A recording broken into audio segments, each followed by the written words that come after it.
Ever wondered why Pong, the simplest game, had such a massive impact on the world of gaming? Let's take a step back, all the way to the ancient sands of Egypt. Here, over 5,000 years ago, the earliest known game, Senet, was born. It was a board game, a far cry from the digital wonders we're familiar with today. But this was where it all started. People playing games for entertainment, for the thrill of the challenge, for the sheer joy of it. Imagine the ancient Egyptian gamers, huddled around their Senet board, strategizing, making their moves. Now, picture them being handed a controller and plopped in front of a modern gaming console. The confusion, the disbelief, the awe, it's a humorous image, isn't it? But let's move forward in time, away from the Senet boards and the pyramids. We land in the 20th century, a time of rapid technological advancement, the birth of video games. It all began with a simple concept, Pong. 2 paddles, 1 ball. It was simple, yet it sparked a revolution. Why, you ask? Because it was new.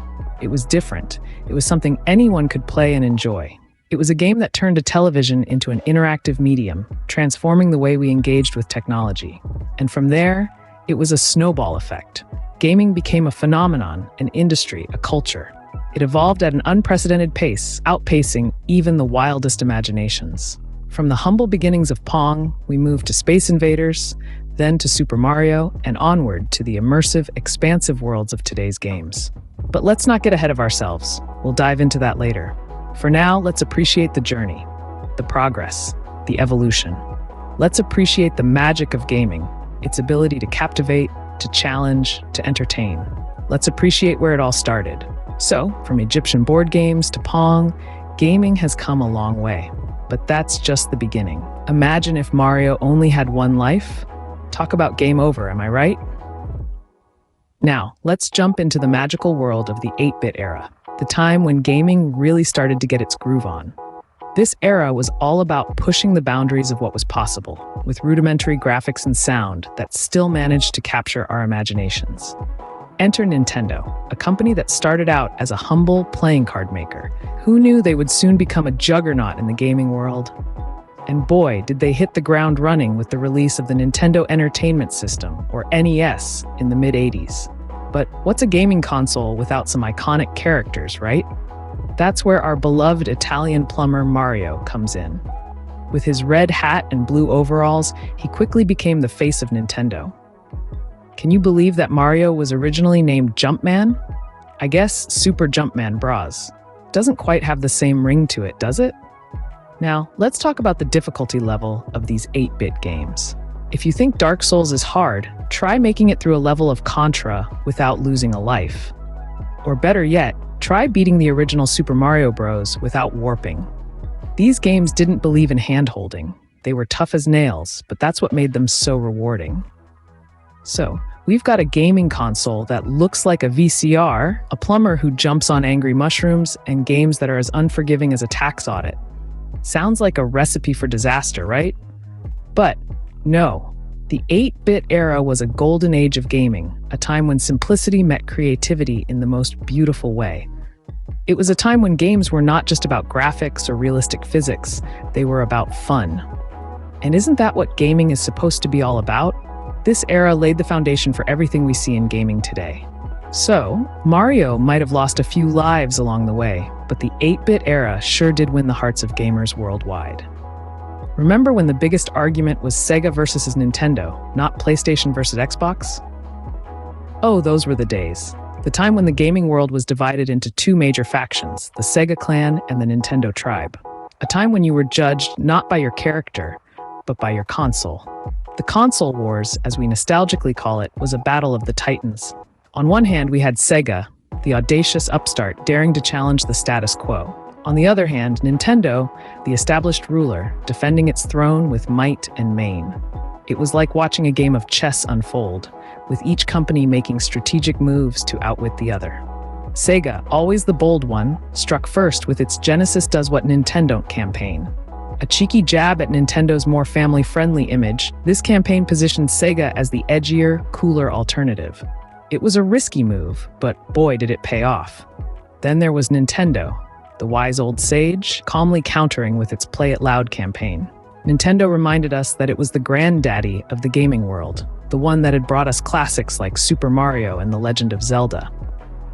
Nintendo was saying, come on, Sega, you may be cool, but we're classic. But here's the funny part. While we were busy choosing sides, we didn't realize that we were witnessing history in the making.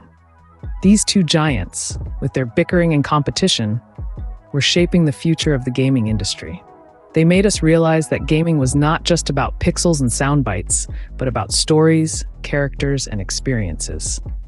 Looking back, it's easy to laugh at the outdated graphics and sound of these consoles. But hey, let's not forget, these were the trailblazers.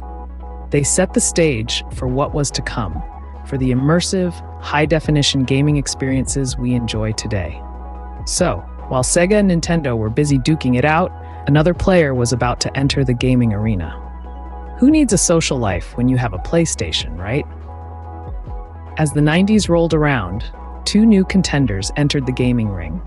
Sony launched the PlayStation in 1994, and Microsoft followed suit with the Xbox in 2001. It was like the Beatles versus the Rolling Stones, but for gamers. The PlayStation, Sony's brainchild, marked a significant shift in the gaming industry. It was the first console to sell over 100 million units, and it brought us classics like Final Fantasy VII, Metal Gear Solid, and Resident Evil. PlayStation wasn't just a console, it was a cultural phenomenon. It was like the cool kid in school who everyone wanted to be friends with. On the other side of the ring was the Xbox, Microsoft's answer to the PlayStation. The Xbox was the new kid on the block, but it wasn't shy about making its presence known. With its powerful hardware and revolutionary online service, Xbox Live, it quickly became a force to be reckoned with. Plus, it gave us Halo, which, let's be honest, is like the Star Wars of video games. These two giants of gaming not only revolutionized the industry, but also changed the way we play. They pushed the boundaries of what was possible, shifting towards more realistic graphics and immersive gameplay. Suddenly, we weren't just playing games, we were living them. Of course, the rise of PlayStation and Xbox also sparked a fierce rivalry. PlayStation versus Xbox became the new Coke versus Pepsi. And, like any good rivalry, it spawned countless debates, with gamers passionately defending their console of choice. But as intense as the rivalry was, it was also a driving force for innovation. The competition between PlayStation and Xbox pushed both companies to continually improve and innovate. It was a race to the top, and the gamers were the real winners. Looks like the console wars were just the tip of the iceberg. But what about the future? Ever thought about playing a game in a full virtual reality environment? No? Well, you might be living under a rock. Imagine this. You're not just playing a game, you're in the game. You're not just controlling a character, you are the character. Sounds like stuff of science fiction, doesn't it? Yet, with the strides we're making in virtual reality, or VR, this could soon be our reality. In the realm of VR, you're not just limited to sight and sound. Developers are exploring haptic technology that could let you feel the texture of virtual objects, the recoil of a virtual gun, or the impact of a virtual punch. If that doesn't scream the future is now, I don't know what does. But let's not forget about augmented reality, or AR. If VR is about immersing you in a different world, AR is about bringing that world into ours. Imagine playing a zombie survival game, but the zombies are in your living room, or a dragon flying around your backyard. Or maybe a real-life game of Tetris where the blocks are your furniture. Okay, maybe not that last one.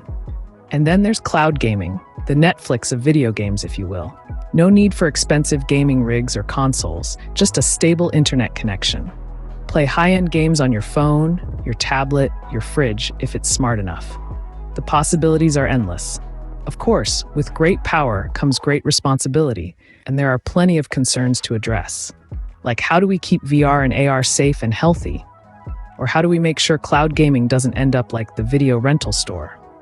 But hey, if we can go from playing Pong on a machine the size of a fridge to flinging birds on our phones, I think we can figure this one out. So there we have it.